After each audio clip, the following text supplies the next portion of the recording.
Welcome to MX Bridal 2020. This afternoon I'm here with Pastor Greg Holder from Riverside Church of Grafton, and we're going to have a little chat about church weddings and what they involve and just different things that are available at the moment with the COVID-19 pandemic that's on. So welcome, Greg. G'day, Leah. Thanks for the invite. Always love talking about weddings. Yes, they're lovely, aren't they? Yeah. So I guess first up, what's getting married in a church involve? You know, Leah, I got my register here and I was just flicking through probably the last 50 or 60 weddings that I've done. And I've done weddings in some really different places. I've done them, would you believe, on an island in the middle of a river. I've done them in a snowstorm. I've done weddings out in the desert.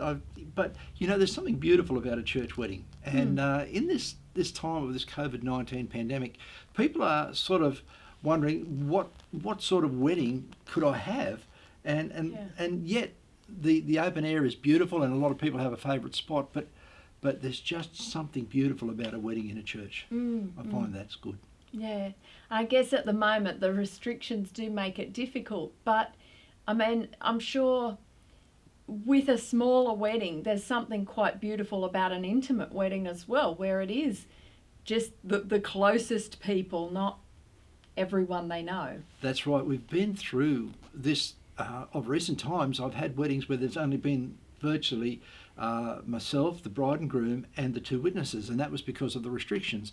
Where we are in New South Wales at this particular time, I think we're allowed 20, and irrespective, those weddings, size isn't that important. It's about the intimacy of the wedding, and the groom and the bride's parents, if they're there, and their closest friends and the witnesses, of course, they can make something really special. And that's to say, sometimes the intimacy of a little church wedding is very, very special. Because really, ultimately, it's about the couple.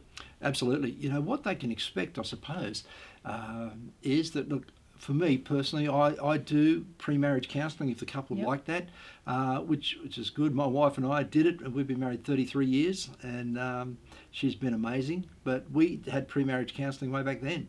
We did a course called Enrich, Prepare and Enrich, and it was very, very good. So we offer that. And that's to, like, pre-marriage counselling, that's to make sure couples are on the same page, or what's the idea? Like, people think of counselling as being something you do when things are going wrong. You go to counselling if you've got stuff you got to sort out. So what's the idea behind pre-marriage counselling? You know, it's amazing. I use this analogy for the couple. I look at them and I say, what do you think you know about each other now? Seems to be a lot, but what you know about each other in 12 months' time what you think you know now will seem insignificant, but yet what you know about each other after 5 years will be infinitely more than you know about each other after 1 year. It's a growing process, and we continually learn. And so I teach the 5 love languages, which is really, really brilliant. Words of affirmation, quality time, acts of service, giving and receiving of gifts, quality time. Those each one of us carry those love languages in our life, and if our partners can learn to read those, and we can understand what our partners' love languages are, they give us a great platform to a long and healthy relationship.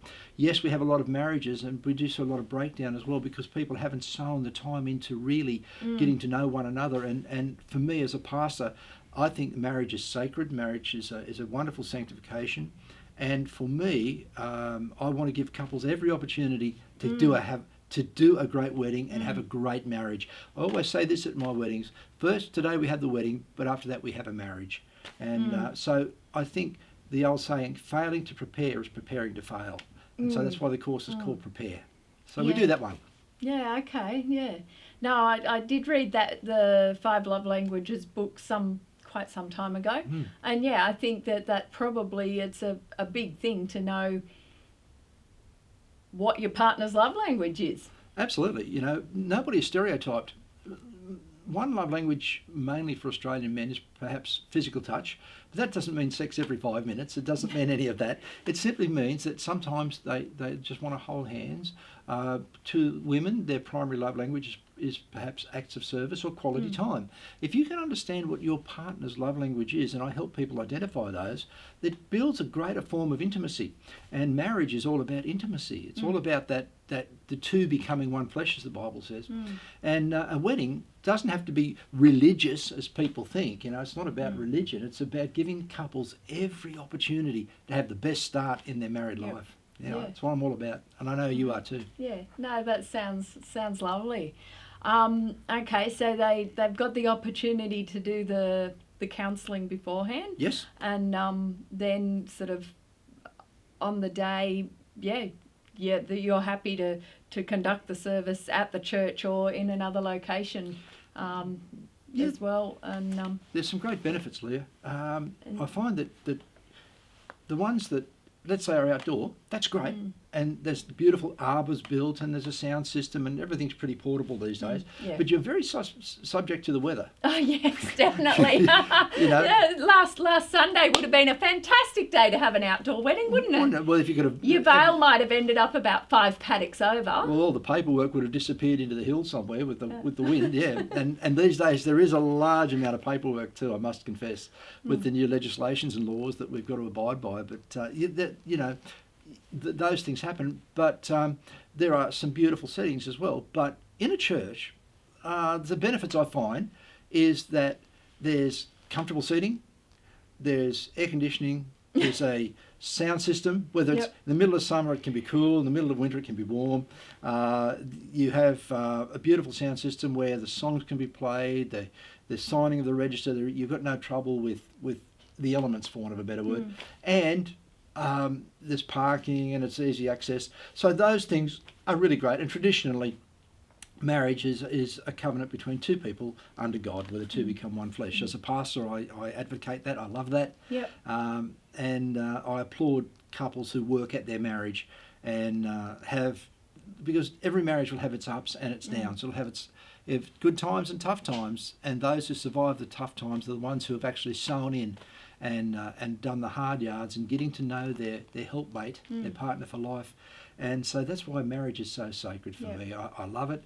And for young couples thinking about getting married, I applaud you. I love what Leah's doing, Wedding Expo, doing the beautiful bridal gowns, the men looking smick,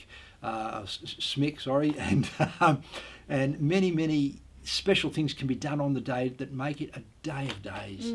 So that's what weddings are about for me. Yeah. And okay, so after the wedding, people that have gone through the Prepare program and so on, after the wedding, if it's a couple that say aren't church goers, what support, like, do you encourage them to come along to your church afterwards? Do you just have that sort of a look, if you want to redo the Prepare program, like what about after? Well, actually, there is a follow-up program. It's called Prepare Enrich. After about 2 years, I encourage the couple to come back and do Enrich, because prior to being married, there's just something spiritual that happens. People can live together, and that's fine, and share all of the things that they normally do. But when you become married and the two become one, things change over, 1-2 years. And I encourage couples, if they're really serious about it, and they will discover issues that they have trouble with. And so I run an Enrich course, which is to enrich your marriage. And my wife and I did that after about 10 years. And it's amazing how much that we just swept under the carpet, which we should have dealt with. And it strengthened our relationship. So I encourage people, we offer that. And also I give the couples that I marry a little gift. I might give them the 5 love languages as a gift. I might give them 10 steps to a successful marriage. One called Looking in the Mirror, which is really quite interesting.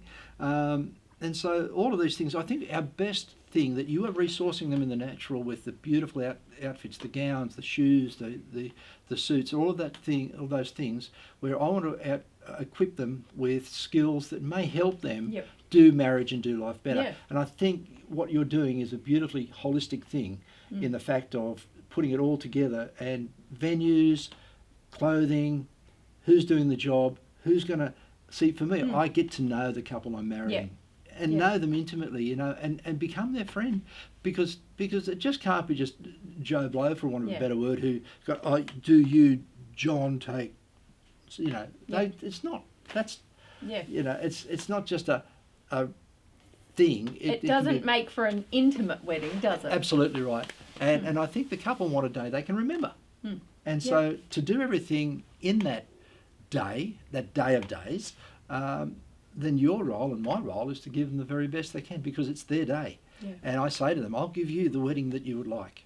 And what would you like in it?